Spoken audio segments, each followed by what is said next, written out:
Hello students. इस lecture में हम स्टार्ट कर रहे हैं working capital investment and financing policies. So first of all, let us see what is the meaning of investment policy and financing policy. So first we have working capital investment policy. Investment policy means how much funds are invested in current assets by a firm. Investment policy means how much funds to be invested in current assets of a firm. So normally firms can invest in current assets. It may be high current assets, it may be moderate current assets, or it may be low current assets. So we will see what is this effect. So when firm has a high current assets, it means its current ratio will be also high. So what will be effect on current ratio? So it will also be high, and it will be moderate, and it will be low. So with the help of current ratio, we measure liquidity risk. When current ratio is high, it means liquidity risk is low. So on the basis of this, we can also measure what is the risk. This is called liquidity risk. So current high ratio means risk is low, and the low ratio means risk is high. It means medium means risk is also medium. But what will be its effect when we have high current assets? What will be effect on our return on investments? So when we calculate a return on assets, and when assets are high, it means return will be low. So its effect, basic formula of return on assets is what is net profit divided by total assets times 100. So in case of this policy, when we have high current assets or moderate current assets as well as low current assets, effect on return on assets. So high current asset means our denominator is high, so return will be low. So return is low. And low current assets means denominator will be low, return is high. And moderate means moderate. So you can see what is the effect on risk and return. With the investment policy, when we have high current assets, you can see risk is low, but return is also low. When we have a low current assets, risk is high and return is also high. So it indicates that high return, high risk, high return. And when we have low risk and we get low return. So this we will see with example also. Next let us see first of all what is the financing policy. So another term is working capital financing policy. So for financing policy, first let us understand your balance sheet of a firm. Normally balance sheet is like this. So first we have equity in balance sheet. Then we have a debt. Debt means long-term funds like debentures or loan is taken from financial institution. Then we have current liabilities. So here we have fixed assets which are also called non-current assets, and the second is current assets. So if we see their values, what should be their appropriate values? Normally we say that current assets should be twice of current liabilities as per standard rule of current ratio. It means if current assets are 2, current liabilities are 1. Second, we have a debt equity ratio. Maximum debt should be 2 times of equity. It means a debt equity ratio is also 2 ratio 1 maximum. So if debt is 2, then equity is 1. So what will be total? Total is coming 4. So here also it will be 4 minus 2 is 2. It means you will see that financing policy means how these current assets are financed, whether through current liabilities or through long-term funds. Equity and debt is called long-term funds, current liability is short-term funds. So in this example you see our total long-term funds are 3, short-term funds are 1. It means this is 3 and 1. So current assets are financed. How they are financed? So we can say that short-term funds are first invested in current assets. It means these are financed by long-term funds, which is 1, and the short-term funds, this is also 1. because total is 2. So one is from current liabilities, so one is coming from long term funds, and the fixed assets are always financed from long term funds, which is LPF long term funds, which is 2. So that is total is equal. But sometimes companies follow different policies for financing of current assets. It means meaning of a working capital financing policy is how current assets are financed through short-term funds or long-term funds. So let us see this one. So let us see now what is the meaning of working capital financing policy. It means so how current assets are financed. Means whether they are financed through short-term funds or long-term funds. So there are three possibilities. So we can say that there are three policies. So first one is our current assets are financed by long-term funds. Long-term funds are high and the short-term funds are low. This is first possibility. Second possibility is and the long-term funds are moderate. It means short-term funds are also moderate. Third possibility is long-term funds are low and short-term funds are high. But for this purpose, first let us define our current assets.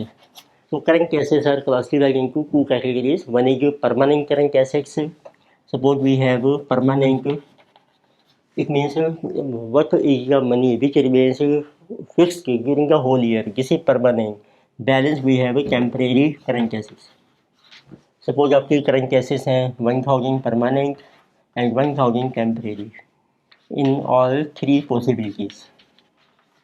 तो first policy में जब हम कहते हैं कि long term funds आपके high हैं, short term funds आपके लो हैं, तो इट मीन्स तो इस केस में जो टेम्परेरी करंट एसेट्स हैं उसका भी कुछ पोर्शन जो है वो लॉन्ग टर्म फंड से हम इन्वेस्ट कर रहे हैं. इट मीन लेटर से सपोज लॉन्ग टर्म फंड्स जो आपने इन्वेस्ट किए हैं जैसे कि 1000 guess plus 500 guess 1500. It mean जो शॉर्ट टर्म फंड्स हैं आपके which is called current liabilities, this is only for temporary current assets and that is also only some portion. So here I have written 500. So when we say moderate, it means जो permanent current assets हैं उसको finance किया है हमने long term fund से 1000 और जो temporary हैं उसको फाइनेंसिंग की है हमने शॉर्ट टर्म फंड से जिसे जो 1000. और थर्ड केस में जब हम किस कह रहे हैं कि जो आपके लॉन्ग टर्म फंड्स हैं लो, इट मीन परमानेंट एसेट्स जो है उसका भी कुछ पोर्शन हमने फाइनेंस किया है लॉन्ग टर्म फंड से ओनली, लेके से किसी 500. और शॉर्ट टर्म फंड्स आपके हाई हैं, it mean short term funds आपके कुछ परमानेंट करंट एसेट्स में भी इन्वेस्ट हो रहे हैं, तो दिस विल बी 1000 प्लस 500 1500. तो ये हमारी डिफरेंट पॉलिसी हो सकती है. It mean short term funds हैं आपकी करंट लायबिलिटीज. अब देखिए इस फाइनेंसिंग का क्या इफेक्ट होगा. अब आप देखिए करंट रेशो कैलकुलेट करते हैं अपनी करंट रेशो, ये current assets upon current liabilities. अब आपके करंट एसेट्स हैं 2000 डिवाइडेड बाय 500, तो this is coming 2000 divided by 500. पोर ratio 1. Current ratio is very high. It means liquidity position is very good, risk is low. तो second case में आप देखेंगे current assets हैं आपकी 2000, करंट लायबिलिटीज आर 1000. ये मॉडरेट है, रेशो भी आपकी नॉर्मल है which is standard ratio 2:1.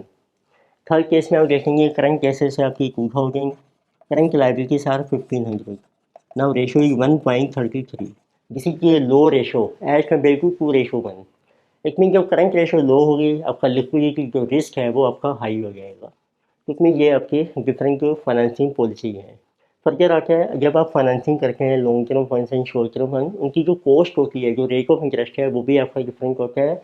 Normal rule होता है कि जो कॉस्ट है आपकी ऑफ लॉन्ग टर्म फंड्स एक greater than cost of short term funds. तो अब देखते हैं इन्वेस्टमेंट और फाइनेंसिंग पॉलिसी का क्या समरी है आपकी और इनके क्या नेम्स हैं. These are 3 policies. इतनी जो हमारी जो 3 पॉलिसी हैं इन्वेस्टमेंट और फाइनेंसिंग की, these are denoted as one is our aggressive policy, second is our moderate policy. Moderate को हम ये भी कहते हैं मैचिंग पॉलिसी और it is also called hedging policy. Hedging होता है टू रिड्यूस रिस्क, जो हमारे रिस्क को मिनिमाइज करती है, और मैचिंग पॉलिसी और हेजिंग पॉलिसी। तो third one is called conservative policy. तो पहले इन तीनों पॉलिसी का मीनिंग देखते हैं। Aggressive means we are bold enough to take high risk. तो what about risk? Aggressive policy mean जो firm is ready to take high risk. Risk इसमें आपको मिलेगा हाई। इट मीन नेचुरली है कि जब हाई रिस्क है प्रॉफिट भी आपका हाई होना चाहिए। Conservative policy, conservative person means और conservative firm means we believe in low risk, so we will keep risk low. It mean profitability is also low. Moderate means medium. It means अब देखते हैं investment policy में क्या आपको changes मिलेंगी। What is investment policy? Investment policy थी कि आपने कितनी इन्वेस्टमेंट करनी है करंट एसेट्स में। It means what is level of current assets. It means जब आपका प्रॉफिट हाई है, इट मीन जो करंट एसेट्स का लेवल है वो हम लो मेंटेन करते हैं, तो करंट एसेट्स आपकी लो है, तो उससे रिटर्न आपकी बढ़ेगी। बट करंट एसेट्स के लो होने से करंट रेशो फॉल हो जाएगी, तो रिस्क आपका इंक्रीज हो जाएगा। इस केस में करंट एसेट्स आपकी हाई है, तो एसेट्स के इंक्रीज होने से हमारी रिटर्न फॉल करेगी, बट ये रिस्क भी फॉल कर जाएगा क्योंकि करंट रेशो आपकी हाई हो जाएगी। और इसमें है आपकी मॉडरेट, मीडियम। मीडियम को मॉडरेट भी कहते हैं। फिर हमने डिस्कस किया फाइनेंसिंग पॉलिसी। फाइनेंसिंग पॉलिसी में हम ये डिफाइन करते हैं कि जो करंट एसेट्स हैं आपकी, उनकी फाइनेंसिंग कैसे हो रही है, उसमें कितने लॉन्ग टर्म फंड्स हैं, कितने शॉर्ट टर्म फंड्स हैं। इसमें financing from long term funds and short term funds. Short term funds होते हैं करंट लाइबिलिटीज। तो इसमें हम कह रहे हैं रिस्क हाई है, तो हाई रिस्क मीन्स इसका मतलब है कि जो करंट रेशो है वो आपकी लो हो गई है, तो शॉर्ट टर्म फंड जो करंट लाइबिलिटीज़ हैं वो हाई हो जाएंगी इसमें, और लॉन्ग टर्म फंड्स आपके लो हो जाएंगे। थर्ड केस में हम कह रहे हैं कि जो आपका जो रिस्क है वो लो है, इट मीन्स करंट लाइबिलिटीज़ आपकी लो हो जाएंगी इसमें, उससे करंट रेशो आपकी इंक्रीज हो जाएगी, तो आपका जो रिस्क है वो रिड्यूस हो जाएगा, और लॉन्ग टर्म फंड्स आपके हाई हो जाएंगे। इसमें दोनों मॉडरेट हैं अभी।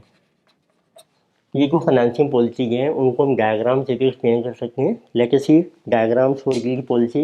इसका हम डायग्राम देखो ड्रॉ कर रहे हैं। तो वाई एक्सिस पर हम शो कर रहे हैं लेवल ऑफ अवर एसेट्स। तो एक हम शो कर रहे हैं, देखिए आपकी हैं, एक तो है आपकी फिक्स्ड एसेट्स, लेट अस से these are fixed assets.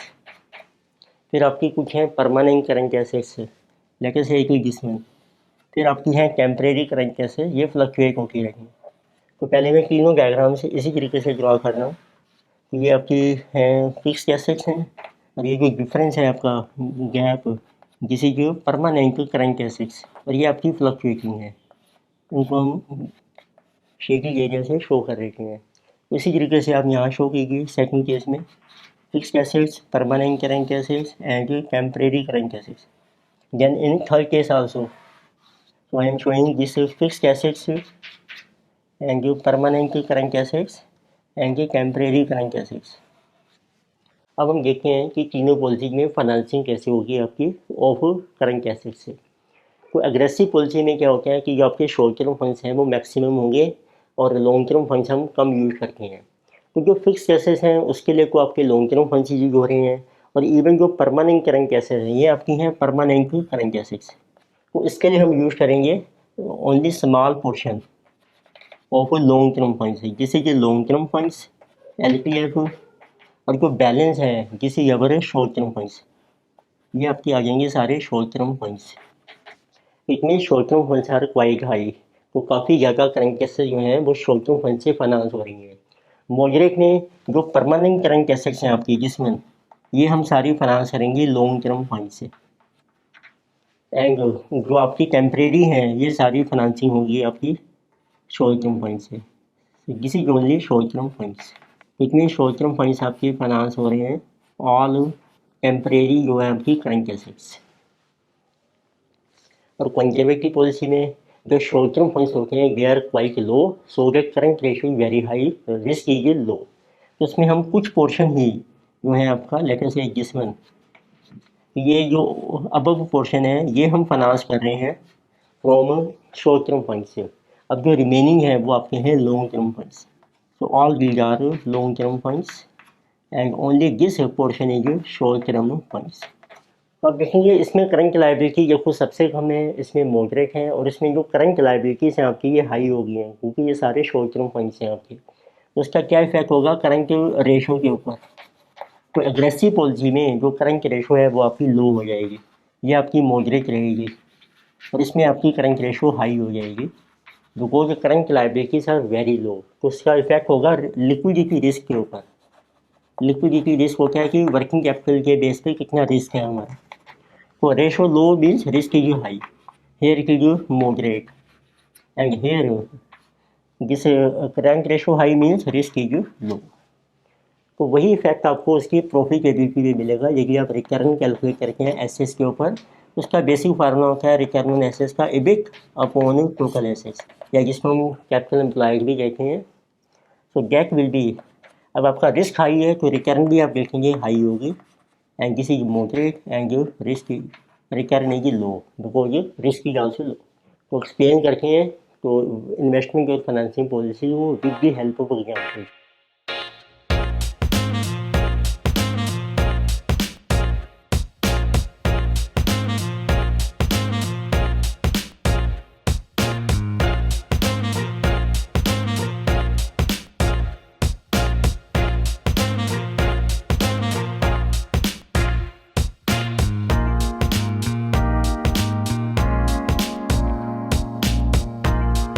Let us see example number 1। इसमें देखिए आपको डेटा मेंशन किया है। फर्म है कि following data for the year ending 31 March. Working capital policy आपको दी है, 3 पॉलिसी हैं, conservative, moderate, aggressive. Level of current assets is given 500, 400, 300। Fixed assets is given. Sales during the year are 2000 lakhs, EBIT 200। Explain the fact of 3 alternative current asset policy on profitability and liquidity risk. Let us start. इसकी income statement देखो draw करते हैं।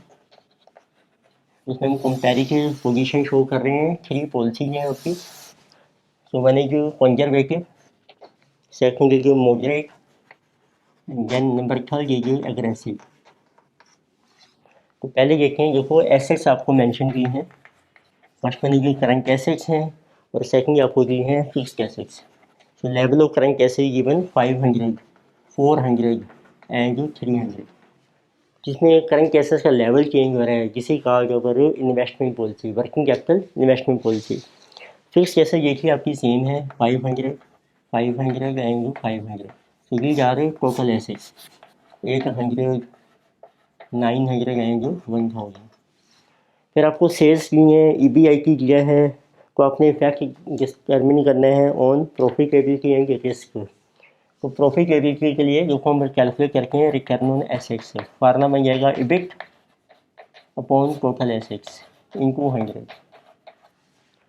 EBIT देखो आपको mention की गई है जिसे ये गिवन को भी 200 lakhs है। तो फर्स्ट केस में हम शो कर रहे हैं 200 अपॉन 1000 इंटू 100, तो दिस इज कमिंग 20%, यानी कि 200 अपॉन 900 इंटू 100, यानी कि 200 अपॉन 800 इंटू 100।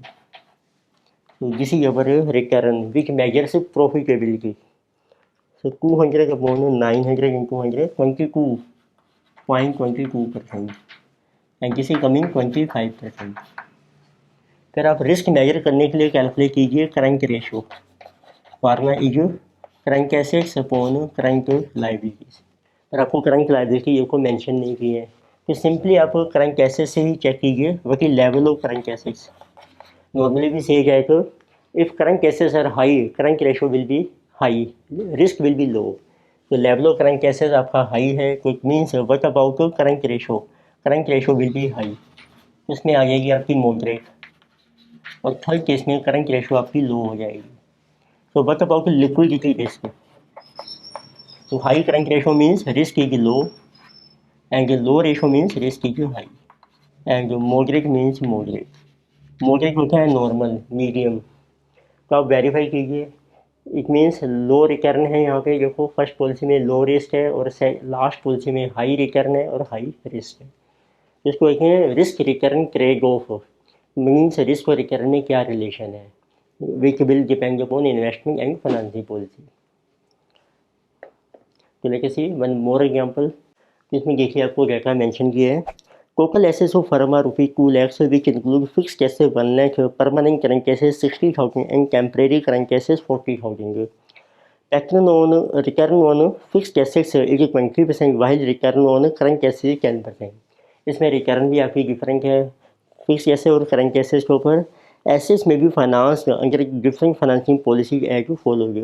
3 पॉलिसी आपको दी हैं, conservative, matching, aggressive.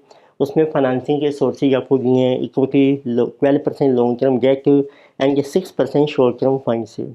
So we have to find out the risk recurrent trade-off of among different financing policies of working capital.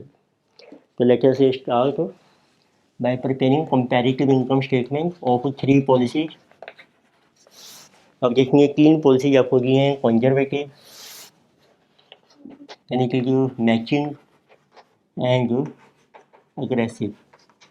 So first we have assets. तो assets में आपके पास हैं fixed asset हैं 1 lakh which are also called non-current. Then we have current assets हैं, कुछ आपकी permanent हैं, कुछ आपकी टेम्परेरी हैं. फिक्स्ड एसेट्स हैं 1 लाख, परमानेंट 60, टेम्परेरी इज 40. तो these assets total is ₹2 lakhs. तो एसेट्स आपकी सेम है तीनों पॉलिसी में, 1 lakh, 60,000 and 40,000. This is 2 lakhs. Aggressive policy also 1 lakh, 60 and 40. अब आपको इनकी सोर्सेज दिए हैं, फाइनेंसिंग के sources of finance we have, ये आपके चेंज हो रहे हैं. इक्विटी तीनों में सेम है. First we have equity, then we have 12% debt, this is long term debt, and number third is 6% short term finance. Short term finance means current liabilities. In first policy is 1 lakh 90 and 10, total is 2 lakhs. Second case में है 1 lakh 60 and 40, this is also 2 lakhs. देन 1 lakh equity, long term debt is 20, short term is 80, this is also 2 lakhs. तो आपको risk return का relation calculate करना है.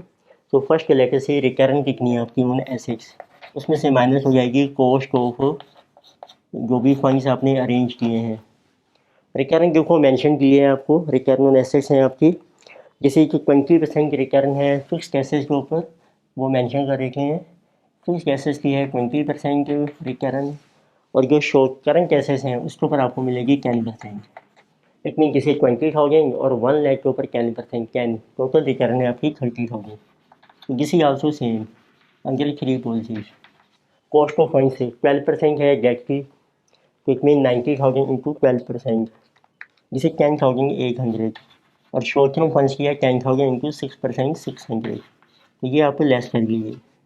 Hair के जो 7,200, 12% को 60, 6% को 40, 2,400, then 20 into 12, 2,400, 6% को 80,000, 4,800. तो बैलेंस आपका प्रॉफिट आ जाएगा आपके रजिस्टरिंग अगर कॉस्ट ऑफ फंड से. तो किसी जो 30,000 माइनस 11,400, 18,600, और इसमें कोई टैक्स हमें मेंशन नहीं किया है. तो 30,000 माइनस 7,200 माइनस 2,400, 20,400, 30,000 माइनस 2,400 माइनस 4,800, 22,800. तो जब हम इंटरेस्ट की कॉस्ट माइनस कर रहे हैं प्रॉफिट में से, then we have to calculate return on equity ROE. तो फार्मूला है net profit upon equity funds into 100. Equity funds हैं आपके 1 लाख के, जिसमें तो जिस अपॉन 1 लाख इंटू 100 18.6%, 20.4% एंड 22.8%. तो आप देखेंगे एग्रेसिव पॉलिसी में रिटर्न हाई है, कंजर्वेटिव में लो है. अब व्हाट अबाउट रिस्क, रिस्क के लिए हम कैलकुलेट करेंगे करंट रेशो, जैसे कि current assets upon current liabilities. Current liabilities है आपके शॉर्ट टर्म फंड्स. तो आप देखेंगे इसमें 1 lakh divided by 10, this is 10:1. Current ratio is very high, it mean liquidity risk is low. Then we have a current cash 1 lakh divided by current liabilities are 40,000. तो जिसे 1 lakh divided by 40 2.5 ratio 1। तो आप देखेंगे जिसे नियर अबाउट 2 रेशो 1 जो standard ratio है, तो इतनी रिस्क आपका है medium. Then we have a current cash 1 lakh, current liabilities है 80,000, तो जिसे 1 लाख डिवाइडेड बाय 80 1.25, ये स्टैंडर्ड रेशो 2 रेशो 1 से भी लो हो गई है, तो रिस्क इज हाई। तो ये इनके नेचर है। एग्रेसिव पॉलिसी में रिटर्न भी हाई है, रिस्क भी हाई है। कंजर्वेटिव पॉलिसी में रिटर्न भी लो है, रिस्क भी लो है। मॉडरेट पॉलिसी में दोनों के बीच में रहेगी। इस लेक्चर में हमने डिस्कस की working capital, investment and financing policies. तो there are 3 policies, conservative policy, moderate policy which is also called hedging और मैचिंग पॉलिसी, एंड नंबर ख्याल कीजिए एग्रेसिव पॉलिसी। तो फर्दर टॉपिक हम डिस्कस करेंगे नेक्स्ट लेक्चर में। Thank you.